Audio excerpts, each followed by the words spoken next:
Sebutan hartanah ni adalah satu aspek yang besar, bukan hanya tadi tentang kediaman tapi juga tentang pelbagai lagi pemilikan aset ya, yang merangkumi komersial, ada itu pecahannya, hotel, kemudian pelbagai lagi lah yang merangkumi pemilikan hartanah. Kita nak bersama berbincang dengan Puan Nur Bayati Muhammad yang merupakan ejen hartanah bertafta, juga merangkap Biro Pendidikan Persatuan Hartanah Muslim Malaysia. Assalamualaikum Puan. Waalaikumsalam warahmatullahi wabarakatuh. Tadi secara asas saja ringkas tentang bagaimana gambaran tentang hartanah tadi. Jadi kita melihat sebelum ni ada yang kata okey, kelembapan ekonomi tak sesuai untuk ini. Kemudian baru nak baik pulih disebabkan COVID-19 dan sebagainya. Ditambah pula dengan berbagai berita kita baca tentang kelembapan ekonomi dunia. Jadi mungkin ada yang rasa macam kebimbangan, nak tangguh dulu dan sebagainya. Jadi kalau ikut realistiknya, adakah ini masa yang paling sesuai untuk kita membuat pemilikan aset dalam konteks hartanah ini? Silakan. Okey, terima kasih Fitri. Okey, kalau kita tengok laporan yang paparan yang dipaparkan sebentar tadi ya. Kalau kita tengok laporan daripada Property Market Report yang dikeluarkan oleh Jabatan Penilaian dan Perkhidmatan Harta, berlaku peningkatan sebenarnya dalam transaksi hartanah selepas COVID ya, dalam tahun 2022. Jadi memang pembeli sekarang agak berhati-hati disebabkan masalah kelembapan ekonomi.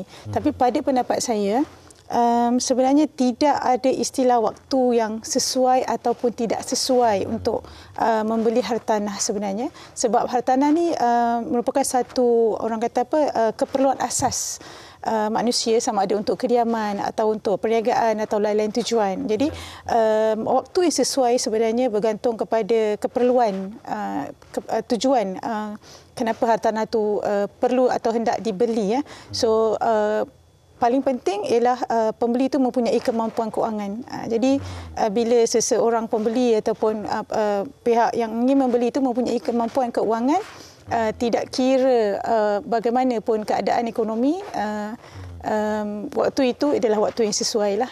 Tapi pastinya kena dilihat dengan lebih terperincilah tentang faktor keuangan tersebut. Ya, dari pemilikan kediaman, rasanya tadi Puan sebutkan bahawa tidak ada masa yang sesuai atau tidak kan. Tapi yalah, kita sekarang ni terlalu banyak sumber ya, nasihat-nasihat yang mungkin membantu dan juga tidak. Bagi individu, kita mulakan dengan individu ya, yang memiliki kediaman, apa pertimbangan yang perlu mereka lakukan? Setengah orang kata okey, ada duit sikit untuk bayar deposit atau dengan promosi yang menarik, okey, kita mampu bilik. Tapi di sebelah itu mereka juga perlu fikirkan apa kemampuan jangka masa panjang. Apakah itu yang perlu dipertimbangkan juga? Okey, pertimbangan. Okey, sebelum membuat pertimbangan, seseorang pembeli itu perlu tahu apa tujuan pembelian tersebut ingin dibuat. Adakah untuk kediaman sendiri ataupun untuk tujuan pelaburan. Jadi pastinya requirement ataupun keperluan yang perlu dipertimbangkan untuk kedua-dua faktor ini berbeza. Untuk kediaman pastinya pertimbangan lebih kepada kesesuaian hartanah tersebut dengan keperluan. Tapi kalau dari segi untuk pelaburan, ada pertimbangan lain yang perlu dilihat. Dan yang kedua, pastinya kestabilan keuangan ya, pendapatan sama ada individu atau pasangan ya, menjadi faktor penting. Soal simpanan juga perlu ada ya, dan juga kemampuan untuk orang kata membayar kos-kos yang terlibat dengan pembelian hartanah. Okey, yang ini satu ilmu sebab Puan juga adalah seorang pensyarah kan. Jadi hari ini kita menjadi pelajaran kuliah ilmu yang bermanfaat ini. Mungkin dapat diterangkan mungkin dalam bahasa yang lain untuk memahami di sebalik penggeriaan DSR ini. Silakan. Okey, ini sebenarnya salah satu cara ya, macam mana kita nak kira adakah kita mempunyai keuangan ataupun pendapatan yang cukup untuk membeli hartanah, ataupun sebenarnya secara umumnya untuk orang kata apa, melibatkan diri dalam komitmen hutang ya, ataupun bank loan ya. Pada dasarnya debt service ratio ini ialah perbandingan komitmen hutang anda dengan pendapatan anda. Dengan kata lain, berapa banyak pendapatan anda yang akan digunakan untuk membayar balik pinjaman. Jadi cara ringkas ya, ini sebenarnya cara ringkas pengiraan ialah komitmen hutang setiap bulan ya. Komitmen hutang ni dibahagikan dengan jumlah pendapatan bersih ya. Komitmen hutang ni termasuklah hutang bank dan juga hutang bukan bank seperti PTPTN, ion kredit dan sebagainya. Jadi komitmen hutang itu dicampurkan, termasuklah anggaran ya, bayaran bulanan rumah yang ingin kita beli. Contohnya anggaran bulanan itu ialah 1,600, kita kena masukkan sekali dalam jumlah komitmen hutang, kemudian dibahagikan dengan pendapatan bersih. Pendapatan tu dia setelah ditolak potongan-potongan statutory deduction seperti KWSP, SOKSO, potongan cukai bulanan. Jadi dari situ kita akan dapat jumlah DSR yang kata boleh menjadi orang kata guideline untuk kita tahu sama ada kita layak mendapat pinjaman bank atau tidak. Itu dia. Lainlah kalau mungkin ada yang ada cash yang besar di tangan yang nak membeli secara tunai itu mungkin lain cerita. Tadi kita bercerita tentang kediaman kan. Kediaman mungkin tadi kita tujuan nak duduk ke ataupun sebagai pelaburan, perlu juga fikir pada faktor kawasan juga kan. Kadang membeli tapi akhirnya rumah ataupun projek yang tak siap, kemudian menanggung hutang dan sebagainya, akhirnya tak dapat pun memiliki kediaman yang ataupun aset yang diimpikan. Baik, kita nak imbas kembali tadi, kita tak bincang secara terperinci tentang bagaimana property market tadi. Mungkin ada sebarang perincian dapat kita kongsikan juga sebagai panduan kita untuk melakar hala tuju. Okey, silakan. Okay. Kalau kita tengok dalam actually maklumat ni saya perolehi daripada NAPIK lah ya, daripada Jabatan Pilihan Perkhidmatan Harta ya. Kalau kita tengok property market pada kuartal ketiga 2022 ya, transaksi hartanah ya yang berlaku ya sepanjang sehingga kuartal ketiga ialah 105,204 transaction berjumlah 46.63 bilion. Kalau ikut trend di mana tu? Pembelian kondominium ke ataupun pecahan-pecahan yang dapat? Kalau daripada yang kita dapat lihat di sini, sebenarnya ini hanya snapshot ya. Kita dapat lihat pecahan ya 53.7% ialah kediaman ya. Manakala pecahan-pecahan lain seperti 16.8% ialah commercial, agriculture 10.8%, development dan lain-lain ya 9%. Jadi pastinya memberi indikasi pada kita bahawa kediaman ini merupakan transaksi yang paling besarlah menyumbang dalam transaksi hartanah di Malaysia ni. Baik, salah satu slide yang saya tertarik, nampak macam umum tetapi perlu diperhalusi. Kalau nak bincang ni pun panjang, tapi secara ringkasnya tips membeli hartanah. Tips untuk membeli hartanah ni. Jadi semua orang membeli tapi tanpa ilmu ya, ikut orang tu memang tak menarik sebab kita juga memerlukan ilmu kepada pengurusan, perancangan kan. Okay, jadi secara asasnya apa tip yang dapat kita kongsikan pada hari ini? Okey, antara tips ya sebelum kita membuat satu-satu pembelian hartanah, pertama sekali kita kena pastilah macam yang saya sebut tadi, tujuan pembelian hartanah adakah untuk kediaman ataupun untuk pelaburan, yang mana elemen yang perlu dipertimbangkan adalah berbeza ya di situ. Yang kedua, kita kena pasti juga dari sudut kemampuan kita dari sudut keuangan dan juga undang-undang.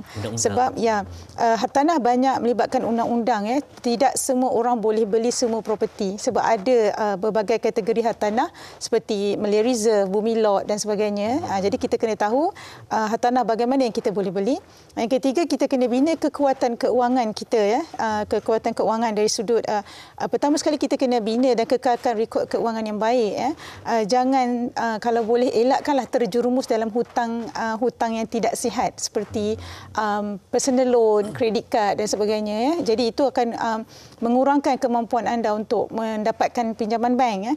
Yang ketiga, pastinya kena buat simpanan yang cukup sebab pembelian hartanah ni akan melibatkan deposit dan juga lain-lain kos bayaran yang cukup banyak, yang agak banyak ya.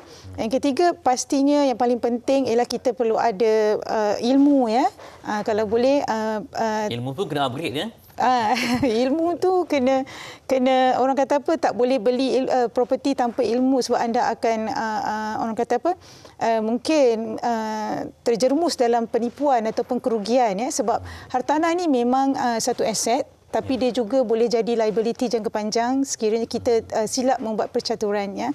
Jadi ilmu tu kalau saya boleh perincikan ya, ilmu tentang hartanah sendiri, ilmu tentang transaksi jual beli, ilmu tentang pelaburan hartanah ya, satu ilmu yang luas, dan juga ilmu tentang pembiayaan bank yang ada di Malaysia ni ya. So kalau saya masih ada masa, mungkin saya boleh sambung. Antara tips lain ialah kalau kita beli hartanah untuk tujuan sendiri ya, walaupun kita hanya nak duduk ya, sebaik-baiknya kita belilah hartanah yang ada elemen pelaburan ya.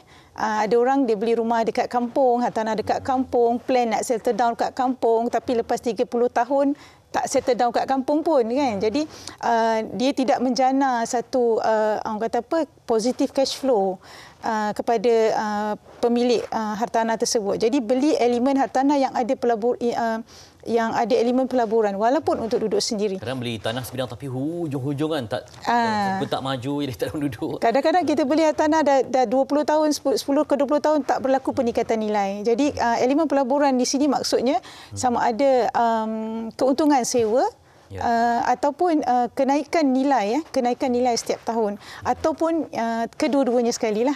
Itu antara ilmu pelaburan yang ada. Yang seterusnya beli hartanah sebaik-baiknya pada waktu yang ekonomi sedang dalam keadaan pemulihan. Seperti sekarang. Kenapa saya kata macam tu?